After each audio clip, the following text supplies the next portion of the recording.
Kisah Semut dan Raja Sulaiman. Bismillahirrahmanirrahim. Adik-adik, pernahkah kalian mendengar pepatah, di mana ada gula, di situ ada semut? Nah, adik-adik, apakah kalian tahu bahwa semut memiliki lebih dari 12.500 jenis yang sebagian besar hidup di kawasan tropis? Semut juga dikenal sebagai serangga sosial dengan koloni atau kelompok dan sarang-sarangnya yang teratur beranggotakan ribuan semut setiap koloninya. Nah, semut juga diketahui sebagai serangga yang sangat kuat. Seekor semut mampu membawa beban yang beratnya 50 kali berat badannya. Masya Allah ya. Sedangkan Raja Sulaiman adalah seorang raja dan nabi Allah yang dikaruniai kerajaan, kekayaan, dan kekuasaan yang tidak pernah dimiliki siapapun sebelum dan sesudahnya. Dia juga diberi Allah kemampuan memahami bahasa hewan, termasuk semut sekalipun. Masya Allah. Allah melalui Al-Quran menceritakan kepada kita di dalam surah An-Naml ayat 17, dan dihimpunkan untuk Sulaiman tentaranya dari jin, manusia, dan burung. Lalu mereka itu diatur dengan tertib di dalam barisan-barisan. Nah, adik-adik, suatu waktu Raja Sulaiman dan tentaranya yang terdiri dari jin, manusia, dan hewan itu melewati sebuah lembah. Sedangkan tidak jauh, sepasukan semut sedang berada di lembah tersebut.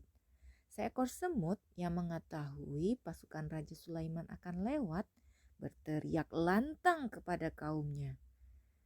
"Hai semut-semut, masuklah ke dalam sarang-sarangmu, agar kamu tidak diinjak oleh Sulaiman dan tentaranya, sedangkan mereka tidak menyadari." Maka dia, Raja Sulaiman, tersenyum dan tertawa karena mendengar perkataan semut itu. Hahaha. Nah, dan dia berdoa, "Ya Tuhanku, berilah aku ilham untuk tetap mensyukuri nikmat-Mu yang telah Engkau anugerahkan kepadaku dan kepada dua orang ibu bapakku, dan untuk mengerjakan amal soleh yang Engkau ridhoi. Dan masukkanlah aku dengan rahmat-Mu ke dalam golongan hamba-hamba-Mu yang soleh." Surat An-Naml ayat 19. Masya Allah ya, dari kisah ini ahli tafsir mengatakan setidaknya ada beberapa hal penting yang bisa kita petik dari kisah semut dan Raja Sulaiman ini. Pertama, betapa besarnya nikmat Allah karuniakan kepada seorang yang berilmu. Ia mengetahui sesuatu yang tidak diketahui oleh orang lain. Nabi Sulaiman, Allah buat bisa mendengar suara seekor semut, sementara dia di dalam kebisingan tentaranya. Bayangkan. Yang kedua, kalau mau, sang semut bisa menyelamatkan dirinya sendiri saja, tetapi dia tidak melakukannya. Dia ingin kaumnya juga selamat. Maka hendaknya kita sebagai manusia bisa berbuat lebih dari seekor semut ini di dalam menyeru manusia dalam kebaikan dan keselamatan. Yang ketiga, semut memberi uzur kepada Raja Sulaiman dan pasukannya. "Masuklah ke dalam sarang-sarang kalian. Jangan sampai pasukan Raja Sulaiman menginjak kalian." Sementara mereka tidak sadar, katanya. Padahal berapa banyak kali kita membunuh semut, tanpa semutnya ada kesalahan.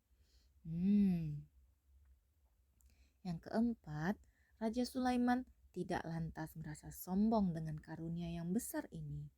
Dia malah berdoa agar senantiasa bisa menjadi hamba Allah yang mampu bersyukur. Masya Allah. Lihatlah doanya. Wa qala Rabbi auzi'ni an ashkura ni'mataka allati an'amta alayya wa ala walidayya wa an a'mala salihan tardahu wa adkhilni birahmatika fi ibadikas salihin. Dan dia malah berdoa, ya Tuhanku, berilah aku ilham untuk tetap mensyukuri nikmat-Mu yang telah Engkau anugerahkan kepadaku dan kepada kedua orang ibu bapakku, dan untuk mengerjakan amal soleh yang Engkau ridhoi, dan masukkanlah aku dengan rahmat-Mu ke dalam golongan hamba-hamba-Mu yang soleh. Nah, adakah adik-adik menemukan hikmah yang lainnya? Masya Allah, mari kita lanjutkan cerita pada tema lainnya. Assalamualaikum warahmatullahi wabarakatuh.